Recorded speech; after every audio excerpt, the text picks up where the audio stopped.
Okay, welcome back to Montreal Heart. In this room, we have a, I think, interesting case that will bring some discussion. I'm Jean-François Tanguay. I'm working with Dr. Robert Avram, who's looking at the IVUS at this time. And we have Jimina Dulub, that's a fellow with us today. It's a simple case, a 74-year-old man who was referred from another hospital for accelerating stable angina. Threshold was lower and quality of life was not so good.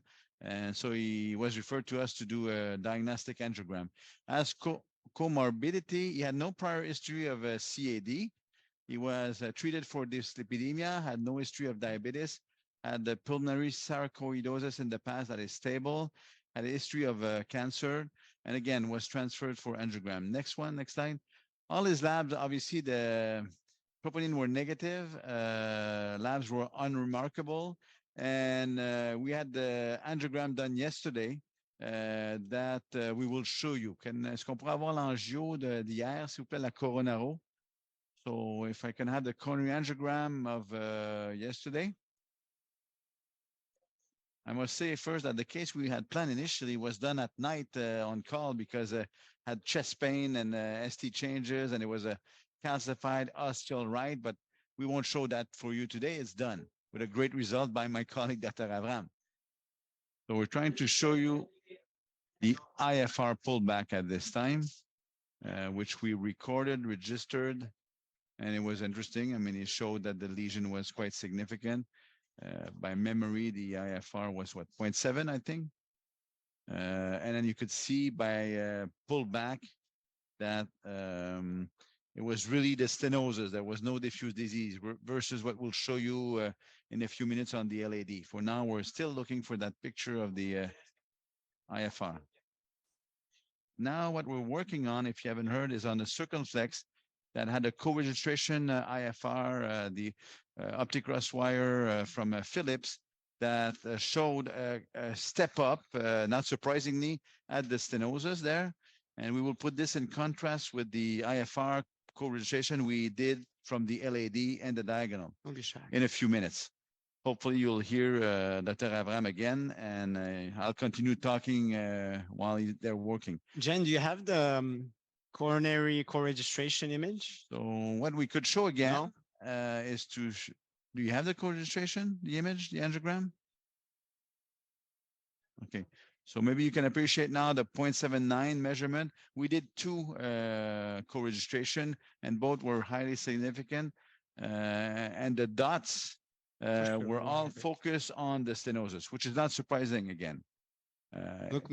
We use that wire because we had done it on the LAD before that we will show you after. Just review the case.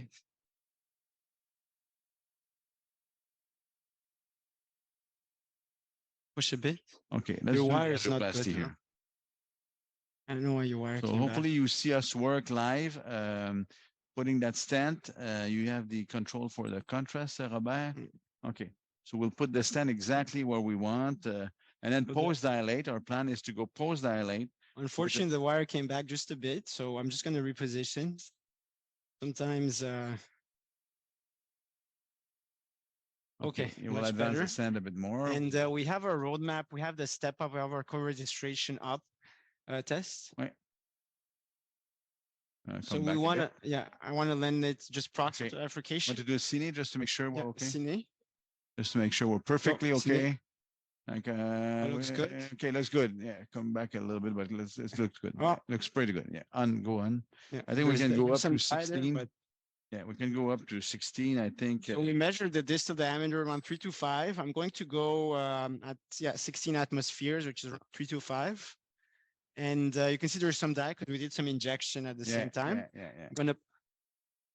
Est-ce qu'on peut avoir un ballon 3,75, 8 mm non compliant, s'il vous plaît? I'm also going to take a 375 balloon by 8. I'm going to post-dilate. So not a complicated PCI, but just to show you the different phenotypes of cardiovascular disease on IFR pullback. Yeah. And we'll go back to the LAD because I think that's where the interested discussion is. Absolutely. But first, we'll treat this lesion, which is probably the cause of the patient's symptoms. So now the Okay. patient chest pain is now resolved. So probably that was the one of the lesions that was contributing to his angina. Okay, we'll go to We'll close that 375. late, and then we'll do an IVUS run just to make sure that everything is well opposed and expanded. And then we'll circle back to the LED. Yeah. And by the way, is there some Slido question? I would like to know from Sophie, do we see the Slido? Is there any question, any comments? And for now, quite simple, but interesting physiology and imaging combination. One day we'll have catheters that will be doing both, Perfect. which will be interesting. Perfect. So you can see, so that's really a useful image. We are lucky here to have Sure. IFR co-registration available with the Philips wire. And in this case, you can see the yellow dots, areas that there is a significant variation in the IFR. And you can see the majority of the variation in the IFR here. It goes from 0.79 all the way up to 1.0 in the prox to mid circumflex, right where the lesion was. And you can see there is actually no variation of the IFR distal or proximal to that, suggesting it's a focal lesion that's amenable to PCI. We're going to poise dilate the stent in the circumflex. And we'll probably do a dry run or do a stent boost or something just to see the. Push a bit. Okay, stent boost. I think this is inside the stent. I'm going to go here at 10. Yeah, 10, 12, 14. The proximal part can take it, that's for sure. It's 375. Yeah. Oh. But I want to make sure that our balloon is capturing the proximal part of the stent. Pull back a bit. Est-ce qu'on peut avoir le clear stent, s'il vous plaît? Stent boost, clear stent.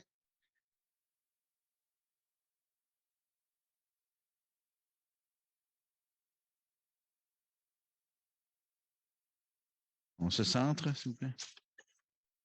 C'est bon. Ciné.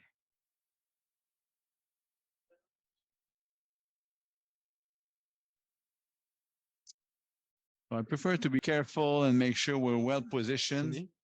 That looks very good. I think we can go there. I don't know if you can see the image of the stent boost. I'm always surprised, how much we tend to underexpand our stents without imaging. This vessel, I would hardly have said that we're taking the stent to 375, but now I can confidently do so based on the imaging. And that's probably one reason why IVUS improves the outcome at some point. If you undersize the stent, stent boost again, or if you don't give nitro and the vessel is not the real size and you undersize your stent, so under deployment, undersizing would create some more events. So I think without creating more injury or being really grossly oversized, I think this patient has a 3.75 circumflex, and going with a smaller stent, I think would create more restenosis and more event. Okay. That's good. Wait 4 seconds and remove your balloon. Move, and then let's IVUS again. Yeah, sure, we can do that. Yeah. Okay, for the guiding. Move that, and we'll do IVUS. So by doing IVUS also, we won't do contrast injection. So we'll do the IVUS. Then if it's good, we could pull our wire and do our angiogram. And do the LED. And do the imaging in the LED. Absolutely, yeah. So it's kind of using the imaging to get the most benefit before putting the stent for the size and the length. And now we're checking to make sure it's fully opposed. And then we're also going to use it in the LED, and we'll explain for you why we're doing that after having done the IFR. I'll let Dr. Avram explain that to you. Now we want to do the IVUS. So I think the stent overall is pretty round, pretty symmetric, well opposed. Very good. This is where we took the stent to 3.75. 3.75, yeah. And we can see here that the stent is well expanded, well opposed. There's some struts, there, and then there's no more stent here. Yeah, I think we're out of the stent. Okay. I think it was because it was beating, the heart was beating, and then you could see the IVUS moving. Can we play the IVUS again? So that was distal. Now the branch we saw, the marginal, obtuse marginal. Now we're going to get into the stent in a few seconds. Yeah, that's good. Yeah, I think overall the stent is well expanded, well opposed. I draw what I said. It looks well opposed to the vessel wall, both distally and proximal. There's no distal edge dissection. So this is I think I would pull wire like well-sized that. stent. Let's just do one image without with the wire, and then Absolutely. let's go address the LED. Yeah. So I'm ready for an angiogram if you're ready to inject. Let's do that. And I think I would pull Excellent wire, take result. 2 views, and keep the wire and the. I think we could take only one view Oh, just because we use because the IVUS. IVUS, exactly. So No, I remove think the- that's way to work. I mean, obviously, it's not the case. He has no renal failure. Like I said, the labs were unremarkable. Cindy? But if you had to reduce the amount of IVUS, the amount of dye, IVUS can be quite useful. All right, so that's great beautiful. result here. So Put the 10-40, c'est 1000 F. So let's put the IFR co-registration in the LED. Yeah. So Can we show already that performed co-registration with IFR in the LED. So you before? can see here, it's actually interesting. Can you show back the circ? Yeah, just to show the difference. The It's really- difference? You can see all the dots here are located around the focal lesion. And now in the LED, we visually see on angiogram lesion that looks intermediate in the midsection. So is the LED now? Thank Go you to the for the LED. circ. So we see exactly where the cursor is. We see an intermediate lesion. However, when we look at the IFR pullback, the IFR is positive distally at 0.89, although it's borderline positive. Positive. Yeah. However, on pullback, you can see that there is a gradual increase. So instead of all the dots clustering around the lesion, they actually are spread evenly around. And you can see that the IFR is slowly improving and goes actually 0.95 where we see the focal lesion and normalizes prior to the diagonal. So in this case, we treated the most severe lesion and the IFR is positive, but the phenotype here of the IFR suggests diffuse disease because of the gradual increase on IFR pullback. And visually, you can detect that with this system because the dots that suggest that IFR increase are spread evenly rather than clustering around the lesion. Okay, so we'll put our wire in the LED. We'll go do IVUS. You see the lesion, you'll see it. We'll take a shot to yeah, okay, that's good. Excellent, bravo. No, pull back during the septum. Okay. We have enough to do the IVUS, I think. Yeah. So I think, you know, in this gentleman, I think we addressed the culprit for the symptoms. Well, obviously, because he's refractory to medical therapy, we want to make sure that we revascularize all the lesions that could be causing ischemia. Obviously, if there's diffuse disease here, as the IFR suggests, medical therapy is warranted, but I think it would be interesting to see that mid lesion. Yeah. What's the MLA? I think that's my remaining question. And the plaque burden. And the Obviously, plaque it's, burden. yeah, the MLA and the plaque burden. You see, the lesion is not tight. It's not severe. Huh? That's so we're talking about that lesion. That's what we saw on the IVUS, that area in the mid LED. But it was less than 4 millimeters square, and there was plaque burden. It was plaque burden. So the other way to think about it is just go put a short I stand, think so. post dilate. So let's see use how the much is IVUS. so I would take maybe a 3015 non-compliant balloon. Yeah, so that's a bit the Pre-dilate. uncertainty. You see, we're there thinking about what to do, 3050. but we are reviewing the IVUS now, and Then I'll take a stent, 3018 stent. 3018. Just focus to But that first, let's lesion. pre-dilate I and see how agree. it expands. And then we'll do. Okay, we'll do the stent. For the Orsiro, Yeah, it's nice. what is color. it made of? Well, it's cobalt chromium, but it's the coverage and coverage of the Beautiful. stent, and it's a degradable polymer, and it's sirolimus. It's been used for more than 10 years, but the data comes out recently. very positive. So Very positive, especially in STEMI patients. yeah, exactly. Especially in STEMI patients. So it looks, the stent is beautiful. Yeah. And It looks very low profile, very thin struts. Maybe not the best for highly calcified lesions, but Yeah, in it hasn't plaque been rupture studied. and everything, Yeah, I think it's a good stent. If you want to recross for bifurcation, I think it's also a very good stent. very flexible. Very You can flexible. recross for side branch. Very good and, profile. yeah, we did ACTs over the procedure to make sure we had Just around imagine. 250. It's correct. Yeah, just Cine. We do the cine. Oops, our guiding. You see what I told? The guiding is not fully intubated. That's why one reason why you had the movement. Okay, well, I'm ready. Cine. Right. That's better, much better. Oh, there is something going on more distally. Well, I So- think our stent, Maybe moved yeah. a bit. Can we have 500 cc bolus? let's see avant, and we can still give nitro to make sure that it's not spasm distal to the stent. But est-ce qu'on peut voir la lésion avant, s'il vous plaît? Le 10-40, le premier 10-40. I think we Maybe it's a stented the lesion. spasm. Maybe spasm or there is a dissection. We'll see. We'll do the IVUS. But okay, the lesion was much proximal, so your position We're is good. good. Position is good. So either we give more nitro, wait a little bit to avoid putting a second stent distal.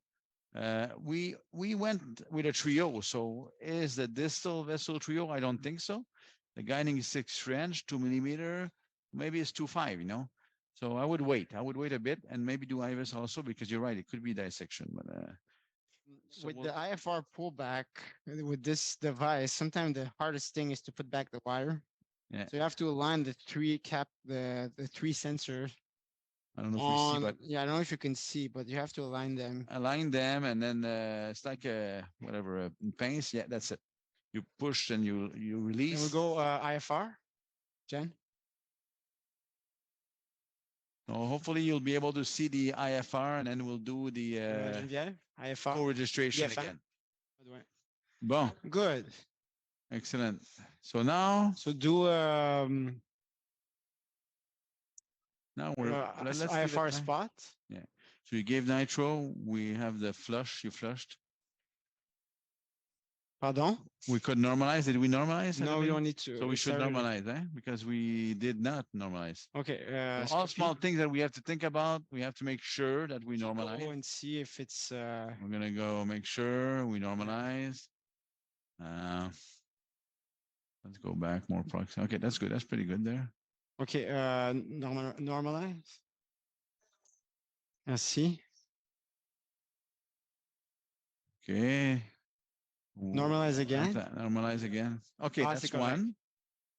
So that's interesting because we had 105, which is not within the, we like to have a 1 or 0.98 or 102, but it was 1. So we'll go see the measurement, what it looks like now. Oh. Yeah, that's good. You see, it was, let's wait. Or just a second. Let's wait. Okay, now let's position, okay, 0.94, 0.91. You're moving it out the wire. It's maybe too far. Yeah, that looks good. Looks good. Yeah. Now we have the roadmap. So what from Philips that we know? Are we in the LED now? Yeah. Okay. Good. So you're in a septal or septal? You're in septal. Sure. So you see, it guides us again without giving contrast. We see where to advance our wire with that roadmap. And we're clearly in the septal. Now we're in the LAD, I think. Maybe again the septal. Let me see. Go slowly. That's okay. I mean, it's kind of okay. Okay, we'll leave it there. We go to the IVUS. Monsieur, c'est presque fini. Ça va très bien. De notre côté, là, on a la job de finition. It's the finishing touch. Hein, Robert? Finishing touch. This still you're only be in the stent. The radio opaque marker is where the probe is. Okay. Yeah. Okay, super. So flush again. We have flushing. Can you see the IVUS? I hope so. On the lower corner. Back. And we're starting to pull back. So let's see if we need to do more work on this vessel or not. Well, we have it here. What do you think? More work or no work? I think it'll be nice if we don't do anything. Yeah. So imaging, I think we were able to do it with only 2 stents. The patient, one of the objectives we had on the slide that you did not show was also to discuss antiplatelet therapy. We'll give nitro there. We'll give nitro. We're non-selective. That's not selective, but we'll give nitro again. So the duration, obviously, is a stable patient. So minimum 6 months. I think he's not high risk bleeding. He has no other anticoagulation. I think for now we're done for this.